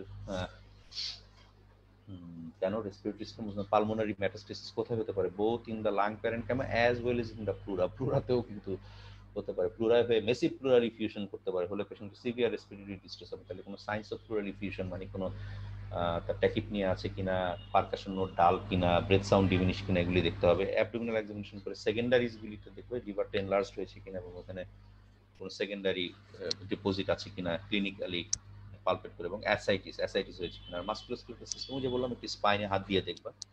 এখানে দেখো যে জাস্ট এই যে অসকালটেশন করে দেখতেছে। এখানে দেখো যে পিছনে দেখো এই যে বুড়ো আঙুল দিয়ে স্পাইনটা পুরো পালপেট করে দেখছে, আর যে অ্যাবডোমেন একটু পালপেট করে লিভারে দেখছে যে তোমার কোনো অ্যাসাইটিস আছে কিনা। Clinical staging is very important. এটা এই যে আমি তোমাদেরকে বলছি যে তুমি যে এক্সামিনেশন করলে এটা দিয়ে কিন্তু টিএনএম স্টেজিংটা করতে পারবা। T1 কি তোমার সাইজটা হবে লেস দেন 2 সেন্টিমিটার, T2 কি 2 থেকে 5 সেন্টিমিটার, T3 হচ্ছে মোর দেন 5 সেন্টিমিটার, আর T4 হচ্ছে any size involving skin and chest wall. এই কথাটার মানে কি, any size involving skin chest wall, skin fixity হওয়া বা স্কিনের সাথে টেথার্ড হওয়া কিন্তু নট ইনভলভিং দ্য স্কিন। ওইটা স্কিন ইনভলভমেন্ট বোঝায় না। স্কিন ইনভলভমেন্ট মানে স্কিনের ওই যে পিউডি অরেঞ্জ এপিয়ারেন্স হতে হবে অথবা আলসারেশন হতে হবে। এই দেখো আমরা যদি ছবিতে চলে যাই, এই যে এরকম যদি আলসারেশন থাকে তাহলে এটা T4, অথবা এই যে এরকম যদি পিউডি অরেঞ্জ এপিয়ারেন্স থাকে তাহলে এটা স্কিন ইনভলভমেন্ট। কিন্তু স্কিনের সাথে ফিক্সড পিঞ্চ করে সেটা কিন্তু স্কিন ইনভলভমেন্ট না। এখন আসো আর তাহলে আরেকটা কথা আছে, T4 আরেকভাবে T4 হতে পারে involving the chest wall. Chest wall মানে আন্ডারলাইং পেক্টোরালিস মেজর কিন্তু চেস্ট ওয়ালের পার্ট না। ধরো তুমি দেখলা যে লাম্পটা মোবাইল না ফিক্স, তাহলে তুমি বলে দিলা যে এটা T4, কারণ এটা ইনভলভিং দ্য চেস্ট ওয়াল না, এটা হবে না। Pectoralis major, minor, pectoralis phasor নিচে কি থাকে সেটা চিন্তা করতে হবে। ইন্টারকোস্টাল মাসেলস, এই লাম্পটা যদি ইন্টারকোস্টাল মাসেলস বা আন্ডারলাইং রিবস কে ইনভলভ করে, তখনই আমরা বলতে পারবো যে এটা ইনভলভিং দ্য চেস্ট ওয়াল, তখনই বলতে পারবো T4। তার মানে স্কিন ইনভলভমেন্ট মানে স্কিন ফ্রি না, অথবা পিঞ্চ করা যাচ্ছে না, অথবা টেথার্ড হচ্ছে বা টেথার্ড, সেটা বুঝায় না, বুঝায় স্কিনে আলসারেশন অথবা স্কিনে পিউডি অরেঞ্জ এপিয়ারেন্স অথবা নিপল এরিওলা ডিস্ট্রাকশন, ওইটাকে বলবো T4। আর অথবা ইনভলভিং দ্য চেস্ট ওয়াল মানে ইন্টারকোস্টাল মাসেলস এবং রিবস কে সে ইনভলভ করছে তখন। তার মানে দেখো T1 T2 T3 সাইজ দিয়ে যায়, আর T4 হচ্ছে ইনভলভমেন্ট দিয়ে। N1 খুব ইজি, লিম্ফ নোড, যেই সাইডের ব্রেস্ট ধরো রাইট সাইডে, সেই সাইডের axillary lymph node, mobile axillary lymph node. দেখো সংখ্যা দিয়ে কিছু আসা যাবে না, আমার 5টা হোক 10টা হোক 1টা হোক, কিন্তু যেই লিম্ফ নোডটা ইনভলভ হবে সেটা মোবাইল থাকতে হবে, তাহলে সেটা N1। N2 হচ্ছে কি ipsilateral fixed axillary lymph node. N2 মানে যেই সাইডে ক্যান্সার সেই সাইডেরই এক্সিলায় লিম্ফ নোড, 1টা হোক 2টা হোক 3টা হোক, কিন্তু এটা ফিক্সড হয়ে গেছে, এটাকে নাড়ানো যাচ্ছে না। আর N3 হচ্ছে এপসিল্যাটারাল সুপ্রাক্লেভিকুলার, যেই সাইডে তার সুপ্রাক্লেভিকুলার। তার মানে যদি কোনো কারণে কন্ট্রাল্যাটারাল লিম্ফ নোড হয় তোমার রাইট সাইডে ব্রেস্ট ক্যান্সার, কিন্তু লেফট সাইডে সুপ্রাক্লেভিকুলার হয়, তখন কিন্তু ওইটার N এর মধ্যে পড়বে না, ওইটা কিন্তু M এ চলে যাবে, মেটাস্টেসিসে চলে যাবে। তার মানে দেখো সবগুলো কিন্তু ইপসিল্যাটারাল। M2 বুঝছি, M0 হচ্ছে no signs of metastasis, M1 হচ্ছে মেটাস্টেসিস। এখন এই স্টেজিংটাকে আমরা এইভাবে করি, স্টেজ 1 2 3A 3B 4। এটা দেখে মনে হচ্ছে খুব জটিল, আসলে জটিল নাই। দেখো এটা হচ্ছে just permutation combination. Stage 1 T1 N0 হইতে হবে, M0 হইতে হবে, মানে লিম্ফ নোড। স্টেজ 2 এটা T এর একটা বাড়ায় দাও, তাহলে T2 N0 অথবা M0, অথবা T1 বা হাইয়েস্ট 2 পর্যন্ত হবে, যেহেতু স্টেজ 2। Nটা যদি 1 হয়, মানে ধরো T1ও যদি হয় কিন্তু N যদি 1 হয়ে যায়, তখন এটা লাফ দিয়ে স্টেজ 2 হয়ে যাবে, মানে N1 হওয়া মানে স্টেজ মিনিমাম সে স্টেজ 2 হয়ে গেল, টি যাই হোক না কেন। তারপর দেখো স্টেজ 3টাকে দুই ভাগে ভাগ করছে, 3A 3B। মনে রাখার সুবিধার জন্য 3A টাকে 3 হিসেবে চিন্তা করো, তাহলে দেখো T2 জায়গায় 1 বাড়ায় দাও, T3 N0 M0, অথবা T3 হোক সাথে যদি N1ও হয়ে যায়, এখানে একটু ভুল আছে, T3 হ্যাঁ T3 N1 হয়ে যায়, তাহলেও সেটা স্টেজ 3A, কারণ T তো 3। আর ধরো N যদি 2 হয়ে যায় কোনো কারণে, T যাই থাকুক না কেন, 1 বা 3, 1 থেকে 3 এর মধ্যে যাই থাকুক না কেন, N যদি 2 হয়ে যায় তাহলে এটা স্টেজ 3A। আর স্টেজ 3Bটাকে আমি বলছি সুবিধার জন্য, মনে মনে বুঝার সুবিধার জন্য, এটাকে স্টেজ 4 হিসেবে চিন্তা করো। তাহলে কি ওই আগের সূত্র, সহজ সূত্রটা হচ্ছে শুধু T বাড়ায় দাও, T4 N0 M0, অথবা T4 এর সাথে যদি N1 বা 2ও থাকে তাহলেও এটা স্টেজ 3B। অথবা টি যাই হোক না কেন, টি যাই হোক না কেন, টি যাই হোক না কেন, তোমার যদি N যদি 3 হয়ে যায় তাহলে এটা স্টেজ 3B হবে। আর স্টেজ 4 হচ্ছে টি যা খুশি হোক, N যা খুশি হোক, M1 মানে মেটাস্টেসিস থাকে, লিভারে মেটাস্টেসিস, লাঙে মেটাস্টেসিস, বোনে মেটাস্টেসিস, এটা ইয়ে হয়ে যাবে, এটা স্টেজ 4 হবে। তার মানে স্টেজ 1 ইজ ভেরি ইজি, মানে এইভাবে T1 N0 M0, স্টেজ 2 হচ্ছে T2 N0 M0, stage 3A হচ্ছে T3 N0 M0, স্টেজ 4 হচ্ছে T4 N0 M0, হ্যাঁ। আর স্টেজ 4 হচ্ছে NET NE। আর যদি লিম্ফ নোড দিয়ে হয় তাহলে N1 যদি চলে আসে, আর তাহলে এটা স্টেজ 2, N2 যদি চলে আসে তাহলে এটা স্টেজ 3A, আর যদি N3 যদি চলে আসে 3B। ঠিক আছে, তো এটা জাস্ট লেকচার শেষে কেউ যদি একটু ঠান্ডা মাথায় পারমুটেশন কম্বিনেশন করে এমনি এটা বুঝবে, এটা মুখস্থ করার দরকার নেই। সেলিয়েন্ট ফিচার লেখলা, এটা আসলে এইগুলি লেখার দরকার নাই, এটা হলো জাস্ট একটু থিওরিটিক্যাল ডিসকাশন। আমরা আসলে এই ফিজিক্যাল এক্সামিনেশনের পরে আমরা সেলিয়েন্ট ফিচার লিখবো, এরপর প্রভিশনাল ডায়াগনোসিসে কার্সিনোমা ব্রেস্ট, তখন এই TNM স্টেজিংটা লিখতে হবে, 1 2 3 4টা লেখা রাখবে না। ধরে নিলাম T2 N1 M0। ডিডি কি, ডিডি ক্ষেত্রে খুব ইম্পর্টেন্ট, ভেবে চিন্তে ডিডি লিখতে হবে। একটাই ডিডি লিখবা, সিএফ ব্রেস্টের ক্ষেত্রে একাধিক ডিডি লেখার কোনো দরকার নেই, বিপদ টেনে আনবা। যদি তোমার সিএফ ব্রেস্টটা আর্লি স্টেজের হয়, ছোট হয় বা একটু মোবাইল হয় বা অত, তাহলে তুমি সেটাকে ডিডি লেখো ফাইব্রো এডিনোমা, ঠিক আছে। আর যদি দেখো যে বড় লাম্প, অ্যাডভান্স লাম্প, একটু খুব হার্ড ইনকনসিস্টেন্সি, তাহলে সেটাকে লেখো গ্রেনুলোমেটাস মাস্টাইটিস। গ্রেনুলোমেটাস মাস্টাইটিস দুই রকমের হয়, একটা হচ্ছে টিউবারকুলোসিসের জন্য হয়, তোমরা জানো টিউবারকুলোসিসে গ্রেনুলোমা হয়, অনেকে যদি টিউবারকুলাস মাস্টাইটিস লেখো সেটাও ঠিক আছে। আবার আরেকটা হয় ইডিওপ্যাথিক গ্রেনুলোমেটাস মাস্টাইটিস, তার মানে যদি গ্রেনুলোমেটাস মাস্টার ডিডি হিসেবে তাহলে তোমরা ওইটাই লেখো টিউবারকুলাস মাস্টাইটিস অথবা গ্রেনুলোমেটাস মাস্টাইটিস। শুধু গ্রেনুলোমেটাস মাস্টাইটিস জিজ্ঞেস করলে স্যার হয়তো জিজ্ঞেস করতে পারে গ্রেনুলোমেটাস মাস্টাইটিসের কজ কি, তখন বলবো যে বাংলাদেশে কমন কজ টিউবারকুলোসিস, তার মানে টিউবারকুলাস মাস্টাইটিস। আর একটা কমন কজ কি যেটা বললাম ইডিওপ্যাথিক গ্রেনুলোমেটাস মাস্টাইটিস, মানে যেটার কারণ বোঝা যায়নি। ইনভেস্টিগেশন, যে কোনো মেলিগনেন্সির ইনভেস্টিগেশন আমরা তিনটা স্টেজে করি। একটা হলো ডায়াগনস্টিক ইনভেস্টিগেশন, একটা হচ্ছে দেখো স্টেজিং ইনভেস্টিগেশন, আর একটা হচ্ছে ইনভেস্টিগেশন ফর অপারেটিভ ফিটনেস। মানে ডায়াগনোসিস করার জন্য কি করব, ইনভেস্টিগেশন কি করব ডায়াগনোসিসের জন্য, স্টেজিং মেলিগনেন্সিটা কোন স্টেজে আছে এটা বোঝার জন্য কি করব, আর ইয়ে করব ডায়াগনস্টিক ইনভেস্টিগেশন। তোমরা সবসময় আমরা বলবো যে কোর বায়োপসি বা ট্রু কাট বায়োপসি, একসময় এফএনইসি বলতাম, কিন্তু এখন আমরা core biopsy true cut biopsy is confirmatory, এটা যদি অ্যাভেলেবল না হয় তাহলে এফএনইসি করব। ঢাকার বাইরে যারা আছে জেলা শহরের মেডিকেল কলেজগুলিতে জেলা শহরে ট্রু কাট বায়োপসি বা কোর বায়োপসি হয় না, তো সেই ক্ষেত্রে কিন্তু এফএনএসিটা প্রাধান্য পাবে বলার ক্ষেত্রে। কিন্তু ঢাকার মধ্যে যাদের মেডিকেল কলেজ তারা অবশ্যই ফার্স্টে কোর বায়োপসি বা ট্রু কাট বায়োপসি বলবো। ঢাকার বাইরে গেলেও তোমার কিন্তু এটাই বলতে হবে যে ঢাকা যে স্যার কোর বায়োপসি বা ট্রু কাট বায়োপসি কনফার্মেটরি, যেহেতু যদি অ্যাভেলেবল না হয় সেক্ষেত্রে আমরা এফএনএসি করবো। কিন্তু ঢাকার ভিতরে যাদের মেডিকেল কলেজ, ঢাকায় যেহেতু এটা অ্যাভেলেবল, তাহলে তুমি কোর বায়োপসি গুলো, ঢাকার বাইরেও এখন অনেক জায়গায় আসলে কোর বায়োপসি হয়, এইটাই বলাটাই ভালো যে কোর বায়োপসি অথবা true cut biopsy if it is not available FNAC. কারণ বায়োপসি মানে হিস্টোপ্যাথোলজি, ইট ইজ কনফার্মেটরি, আর এফএনএসি হচ্ছে সাইটোলজি। ও শুধু বলবে যে মেলিগনেন্ট সেল আছে কি নাই, কিন্তু বায়োপসি ফুল রেজাল্টটা দিবে। বায়োপসি কি বলবে যে কার্সিনোমা আছে না, কার্সিনোমা না বিনাইন, এটা আগে বললো। তাহলে বললো কার্সিনোমা, কার্সিনোমা হলে সে কিন্তু বলবে কি এটা ডাক্টাল কার্সিনোমা না লোবিউলার কার্সিনোমা, বললো ডাক্টাল কার্সিনোমা। এরপর সে কিন্তু কমেন্ট করবে এটা কি ইনফিলট্রেটিং ডাক্টাল কার্সিনোমা অথবা ইনসিটু ডাক্টাল কার্সিনোমা, অথবা এটা কি ইনভেসিভ লোবিউলার কার্সিনোমা অথবা ইনসিটু লোবিউলার কার্সিনোমা। এরপর সে ডিগ্রি অফ ডিফারেন্সিয়েশন বলবে, grade 1, grade 2, grade 3, grade 4। Grade 1 মানে 25%, 75 টু 100%, মোর দেন 75% সেলস রিজেম্বল নর্মাল সেল, মানে টিউমারসটার যে টিস্যুর 75% এর বেশি সেলই নর্মাল সেলের মতো দেখতে, তাই এটাকে আমরা বলি ওয়েল ডিফারেন্সিয়েটেড গ্রেড 1। গ্রেড 2 হচ্ছে 50 থেকে 75% সেল রিজেম্বলস নর্মাল সেল, তার মানে এটা হচ্ছে গ্রেড 2 বা moderately differentiated. Less than 50%, 25 to 50% cells resembles normal cells, এটা হচ্ছে গ্রেড 3 বা poorly differentiated। আর less than 25% cell resembles normal cells, যেটা হচ্ছে গ্রেড 4 বা তোমার আনডিফারেন্সিয়েটেড। প্রগনোসিস কোনটা ভালো, গ্রেড 1 এর বা যেটা ওয়েল ডিফারেন্সিয়েটেড। এই পুরো জিনিসটা কিন্তু বায়োপসি বলতে পারবে, যেটা কখনোই তোমার এফএনএসি বলতে পারবে না। তোমার এফএনএসির ফলস নেগেটিভ রেজাল্ট বেশি হয় ইন কম্পারিজন টু বায়োপসি। কারণ যে কোর বায়োপসি বা ট্রু কাট বায়োপসি যে মেশিনগুলি, যে যন্ত্র দিয়ে নিয়ে এগুলি একটু দেখালাম এখানে, যেগুলো যে এরকম স্পেশাল ডিভাইস দিয়ে নেওয়া হয়।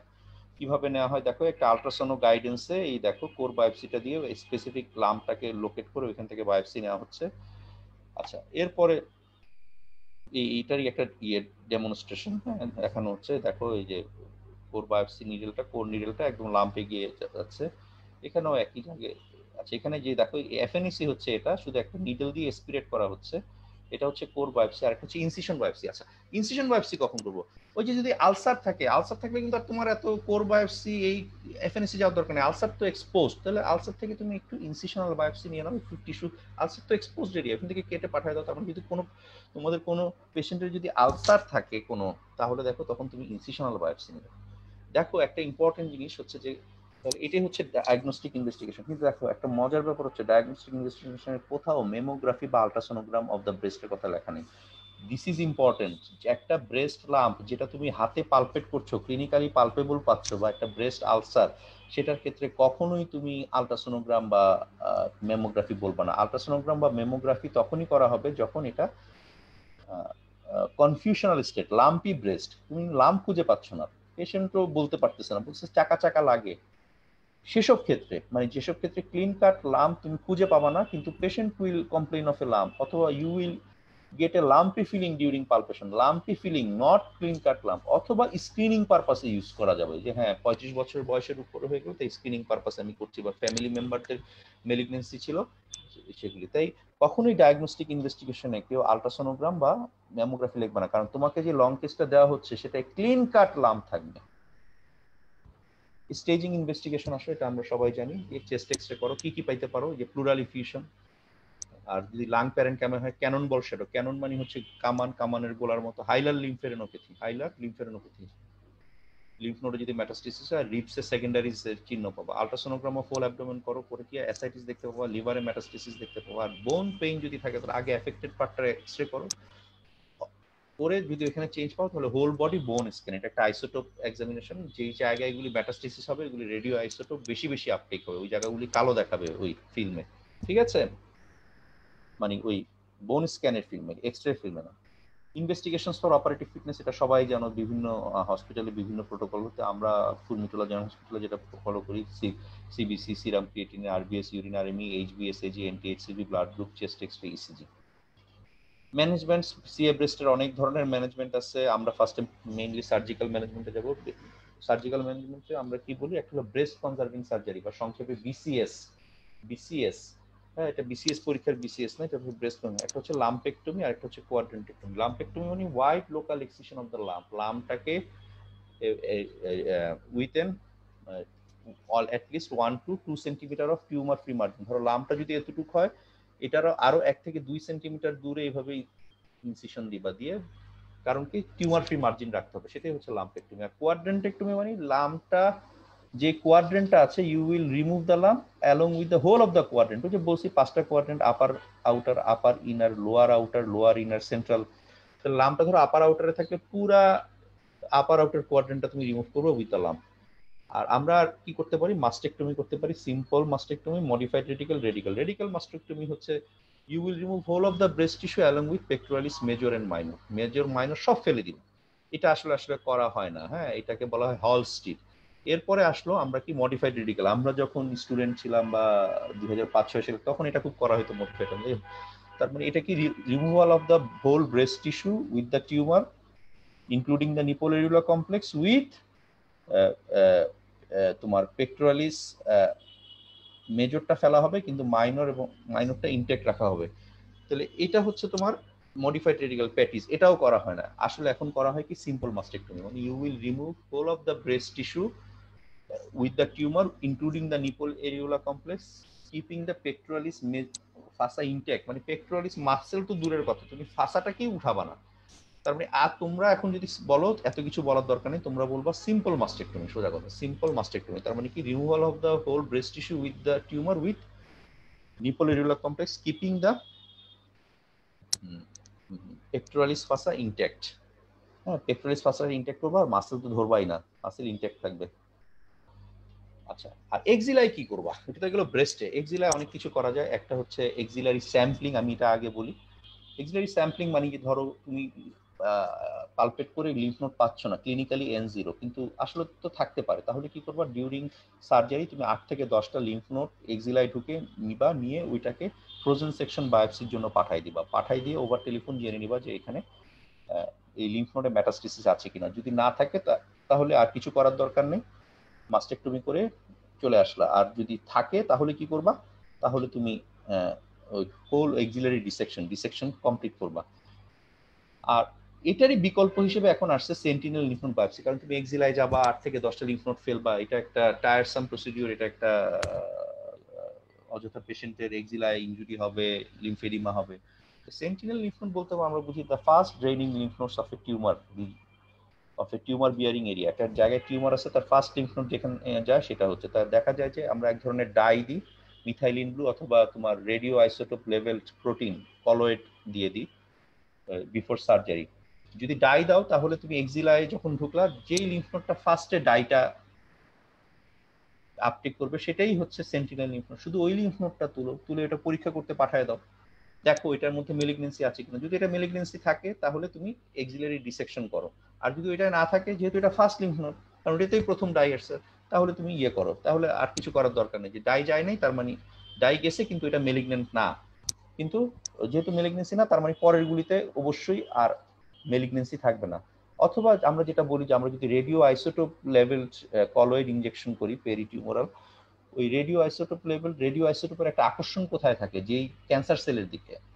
তো এখন তুমি একটা এখন তুমি দেখো যে তোমার ফার্স্ট লিম্ফ নোডটাকে, এখন ওই লিম্ফ নোডটাকে তুমি পিক আপ করো, করে দেখো যে ওই লিম্ফ নোডটা থেকে রেডিয়েশন হয় কিনা। এখন রেডিয়েশন তো আর চোখে দেখতে পারবা না, ডাই তো চোখে দেখতে পাচ্ছ, তার মানে তোমাকে স্পেশাল একটা হ্যান্ড হেল্ড, হাতে ধরা গামা ক্যামেরা লাগবে। ওই গামা ক্যামেরা দিয়ে দেখো যে ফার্স্ট লিম্ফ নোডটা থেকে কোনো রেডিয়েশন আছে কিনা। যদি রেডিয়েশন থাকে, ফার্স্ট লিম্ফ নোড থেকে রেডিয়েশন হবে তোমার, সেটা যেটাই হোক, আমি সেটা মেলিগনেন্সি থাকুক বা না থাকুক, কিন্তু ফার্স্ট লিম্ফ নোড থেকে তোমার রেডিয়েশন থাকবে। ফার্স্ট লিম্ফ নোডটাকে চিনবা কিভাবে, যে রেডিয়েশন হচ্ছে, এটাকে পিক আপ করে এটাকে ল্যাবে পাঠাও ফ্রোজেন সেকশন বায়োপসির জন্য। ফোন করে জিজ্ঞেস করো যে এইটাই কি ক্যান্সার সেল আছে, বললো যে না নাই, তাইলে তোমার আর কিছু করা লাগবে না, তুমি ব্রেস্টের সার্জারি করে এক্সিলা ক্লোজ করে চলে আসো। যদি বলো হ্যাঁ এটা ক্যান্সার সেল আছে, তার মানে ফার্স্ট নোডে ক্যান্সার সেল আছে, তার মানে পরের গুলিতে থাকার সম্ভাবনা আছে, এরপর সবগুলি তুমি এক্সিলারি ডিসেকশন করো। বাংলাদেশের পার্সপেক্টিভে এগুলি আমরা খুব কম করি, সেন্টিনেল লিম্ফ নোড বায়োপসি হয় না বললেই চলে। কয়েকটা সেন্টারে, খুব অ্যাডভান্স সেন্টারে হয়তো হতে পারে, কর্পোরেট হসপিটালগুলিতে, সরকারি লেভেলে আসলে জানা নাই বা আসলে হয় না আসলে। আর এই তার পরিবর্তে আমরা এক্সিলারি ডিসেকশন করি, আমরা এত কিছু না দেখে আমরা লিম্ফ নোডগুলিকে ফেলে দিই। Level 1 dissection, level 2 dissection, level 3। আমরা যদি পেক্টোরালিস মাইনর মাসেলটা চিন্তা করি, এটার বিলো এন্ড ল্যাটারালি থাকবে level 1, behind the pectoralis muscle level 2, আর উপর অ্যাভাব এর মিডিয়ালি থাকবে লেভেল 3 ডিসেকশন। তো ইউজুয়ালি আমরা লেভেল 1 বা 2 ডিসেকশন করি, মানে পেক্টোরালিস মাইনরের রিলেশনে বিলো এন্ড ল্যাটারাল হচ্ছে level 1 dissection. Behind the pectoralis muscle থেকে যদি লিম্ফ নোড নিয়ে আসো তাহলে এটা লেভেল 2 ডিসেকশন, আর বিহাইন্ড হচ্ছে লেভেল 3 ডিসেকশন। আর কি দেওয়া যায়? কেমোথেরাপি দেওয়া যায়। কেমোথেরাপি অ্যাবসলিউট ইন্ডিকেশন কি, যেসব পেশেন্টের এক্সিলারি লিম্ফ নোড পজিটিভ থাকবে তাদের অবশ্যই কেমোথেরাপি দিতে হবে। মেটাস্টেটিক টিউমারগুলির কেমোথেরাপিতে, যে ভিসেরাল মেটাস্টেসিস লাংয়ে, লিভারে দিতে হবে। হাই গ্রেড টিউমার যেগুলি বললাম পুয়ারলি ডিফারেন্সিয়েট, সেগুলি দিতে হবে। আর রিসেপ্টর নেগেটিভ, আমরা জানি ব্রেস্ট ক্যান্সারে ব্রেস্ট টিস্যুতে 3 ধরনের রিসেপ্টর থাকে, হরমোন রিসেপ্টর দুইটা, ইস্ট্রোজেন রিসেপ্টর, প্রোজেস্টেরন রিসেপ্টর। এই রিসেপ্টরের স্ট্যাটাস যদি নেগেটিভ হয় তাহলে অবশ্যই, তার মানে কি অন্য আমি যে পয়েন্টগুলি বললাম এগুলির বাইরে আমি কেমোথেরাপি দিব না? অবশ্যই দিব, সবই দিব। ব্রেস্ট ক্যান্সার এমন একটা জিনিস যেটাকে আমরা বলি অভিমন্যু থেরাপি। মহাভারতে একটা চরিত্র আছে অভিমন্যু। অভিমন্যু হচ্ছে যে মহাভারতের যুদ্ধে উনি সব ধরনের অস্ত্র ব্যবহার করতেন, তাই ব্রেস্ট ক্যান্সারে তোমাকে সব অস্ত্র নিয়ে ঝাঁপাই পড়তে হবে, surgery, radiotherapy, chemotherapy, hormone therapy, immunotherapy. কিন্তু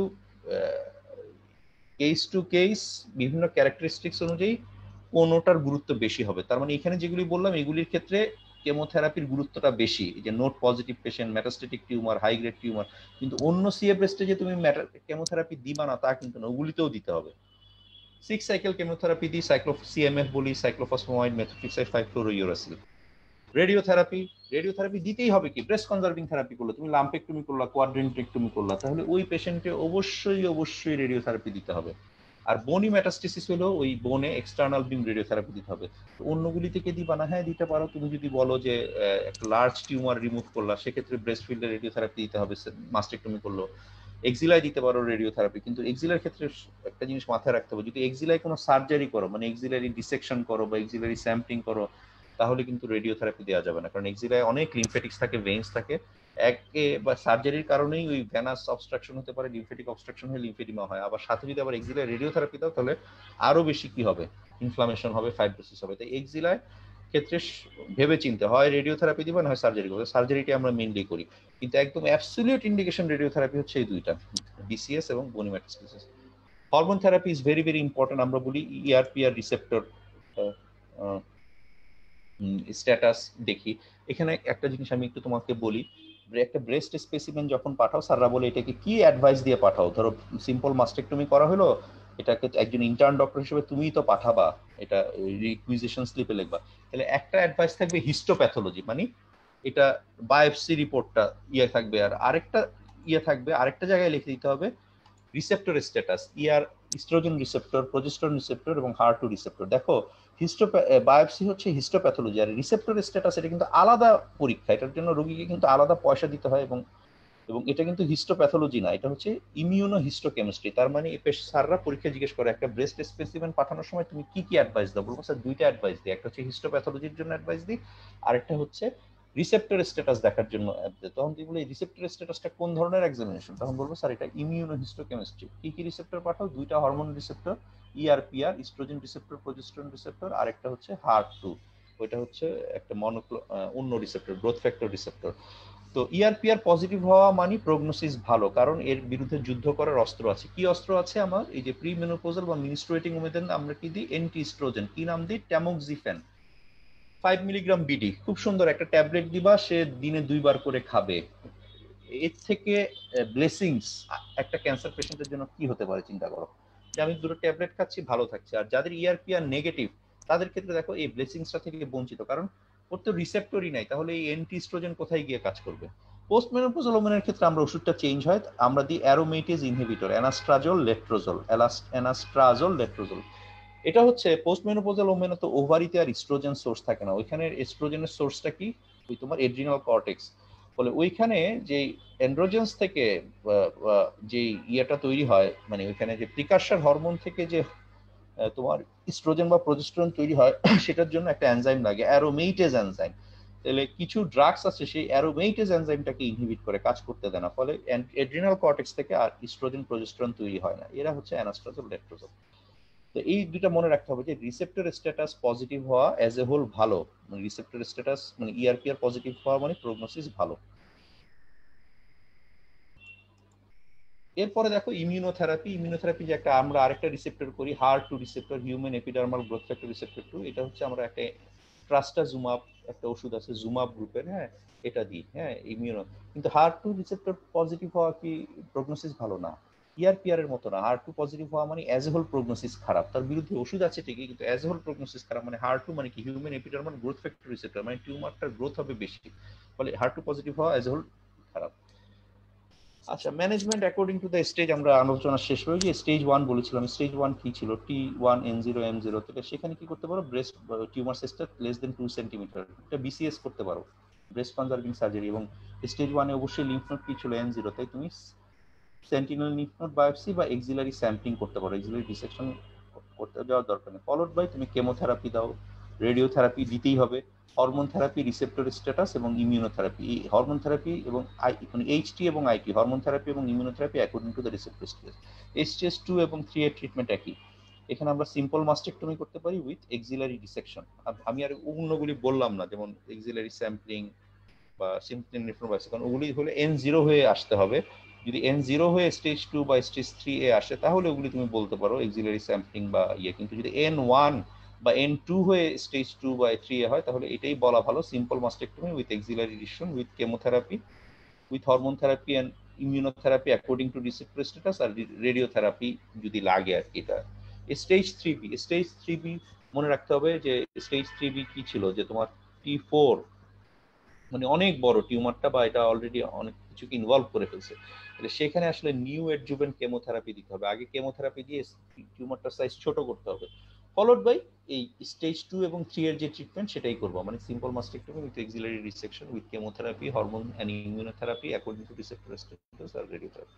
স্টেজ 4 আসলে আমাদের কোনো, এটা হলো মেটাস্টেটিক ডিজিজ, এখানে আমরা পেলিয়েটিভ কেমোথেরাপি দিতে পারি এবং রেডিওথেরাপি দিতে পারি। বনি মেটাস্টেসিস হলে হরমোন থেরাপি, ইমিউনোথেরাপি দিতে পারি রিসেপ্টর স্ট্যাটাস। আর একটা মাস্টেক্টমি করতে পারি, টয়লেট মাস্টেক্টমি। মানে স্টেজ 4 এ যদি এমন হয় যে তো একটা মেলিগনেন্সিটা আছে কিন্তু একটা ফাঙ্গেটিং মাস, মানে একদম আলসার হয়ে ঘা হয়ে এত বড় হয়ে আছে, তাহলে ওইটা তো ফেলতে হবে না, কারণ ওইটা না ফেললে পেশেন্টটা ইনফেকশন হবে, তার ব্যথা হবে, পুজ বের হবে, তার quality of life.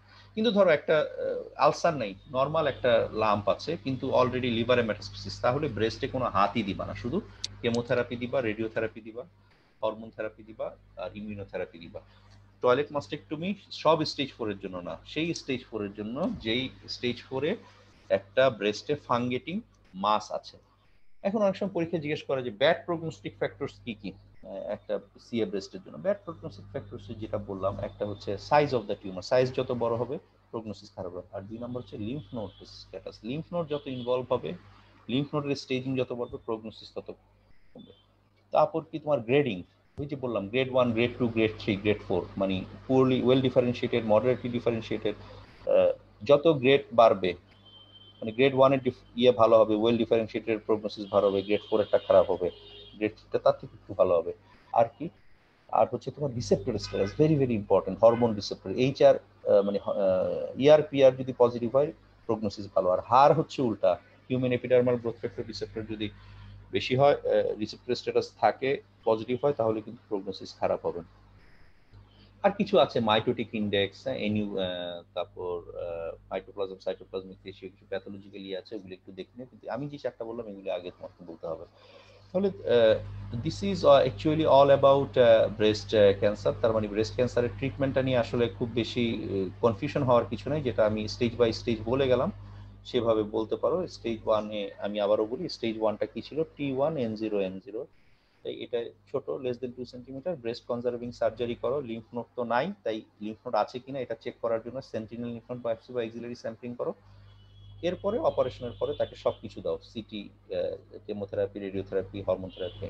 R stage 2 বা 3A, এটার ক্ষেত্রে দেখো স্টেজ 2 বা 3A তে আমরা আবার যদি একটু ফিরে যাই তাহলে তোমাদের বুঝতে সুবিধা হবে। দেখো স্টেজ 2, দেখো T2N0M0 দিয়েও হয়, আবার N1T1 হয়। তার যেহেতু N1 আছে, হওয়ার সম্ভাবনা আছে, N2 হওয়ার সম্ভাবনা আছে, এখানে দেখো N0 দিয়েও হয়। তাই এখানে তুমি simple mastectomy with axillary dissection করে দাও। হ্যাঁ, যদি N0 হয় সেক্ষেত্রে তুমি সেন্টিনেল লিম্ফ নোড বায়োপসি বা এক্সিলারি স্যাম্পলিং এর কথা বলে ইয়ে করতে পারো, তবে এত পেঁচানোর দরকার নেই। আমরা স্টেজ 2-3 কে সংক্ষেপে বলবো যে হ্যাঁ, এটা আমরা axillary simple mastectomy with axillary dissection followed by যেগুলি chemotherapy, radiotherapy, hormone therapy, immunotherapy. Stage 3B-তে দেখো T4 অনেক বড় টিউমারটা, এটাকে আগে ছোট করে নিতে হবে, বা এটা অলরেডি স্কিনকে ইনভলভ করছে, আন্ডারলাইন। সেক্ষেত্রে তুমি কি করবে, এটাকে ডাউন স্টেজিং করো। ডাউন স্টেজিং করে তারপর তুমি স্টেজ 2 বা 3 এর যেটা করলা, simple mastectomy with axillary dissection followed by অমুক অমুক অমুক, মানে কেমোথেরাপি, রেডিওথেরাপি, হরমোন থেরাপি। আর স্টেজ 4-এ দেখো এনইটি, এ নিয়ে M1 ডিস্টেন্ট মেটাস্টেসিস হয়ে গেছে, তাই ট্রিটমেন্ট করতে হবে তোমাকে সিস্টেমিক থেরাপি দিয়ে। তুমি সিস্টেমিক কেমোথেরাপি দাও, হরমোন থেরাপি দাও, ইমিউনোথেরাপি দাও। আর হ্যাঁ, মেটাস্টেসিসটা যদি বনে হয় ওই জায়গায় রেডিওথেরাপি দিতে পারো। আর যদি একটা ফাঙ্গেটিং মাস থাকে, ফাউল স্পেলিং মাস থাকে ব্রেস্টে, সেটাকে রিমুভ করার জন্য টয়লেট মাস্টেক্টমি করো। টয়লেট শব্দ মানে পরিষ্কার পরিচ্ছন্ন থাকা, যে আমরা বলি না স্কোয়ার টয়লেট্রিজ, মানে প্রসাধন সামগ্রী বা টয়লেটে যাওয়া। টয়লেট হচ্ছে প্রসাধনের জায়গাতে, তুমি এখানে টয়লেট করে, টয়লেট মাস্টেক্টমি মানে তুমি এটা ঠিক করে দিচ্ছ, তার মাস্টেক্টমিটা করে তাকে, যে তার ফাউল স্মেলিং ফাঙ্গেটিং ডিসচার্জ থেকে তাকে মুক্তি দিচ্ছ। This is actually all about in nutshell carcinoma breast. অনেক লম্বা ডিসকাশন আসলে, এটা যদি রিয়েল ক্লাস হতো আসলে এটা কখনোই একটা ক্লাসে শেষ করা যায় না, 2টা ক্লাস লাগে। তো তারপরও তোমাদের যেহেতু 2টো ক্লাস হলে আসলে কন্টিনিউটিটা নষ্ট হয়ে যায়, তাই আমি চেষ্টা করেছি সংক্ষেপে একসাথে নেওয়া। তবে বারবার বলছি, লং কেসের ডিসকাশনের এই ভার্চুয়াল ডিসকাশনটা কখনোই রিয়েল টাইম ডিসকাশনের বিকল্প না, রিয়েল টাইম ফিজিক্যাল এক্সামিনেশনের বিকল্প না, রিয়েল টাইম পেশেন্টের সাথে কথা বলে হিস্ট্রি নেওয়ার বিকল্প না। এটা জাস্ট একটা গাইডলাইন। তো ধন্যবাদ তোমরা যারা, সুপ্রিয় ছাত্রছাত্রীবৃন্দ যারা মনোযোগ দিয়ে শুনলে এই ইয়েতে, ধন্যবাদ জানাচ্ছি এক্সিস মেডিকেল স্কুলকে তাদের এই সার্জিক্যাল লং কেসের প্রতি শুক্রবারের নিয়মিত আয়োজনের জন্য। তো ধন্যবাদ, সবাই ভালো থাকো, শুভরাত্রি, ধন্যবাদ।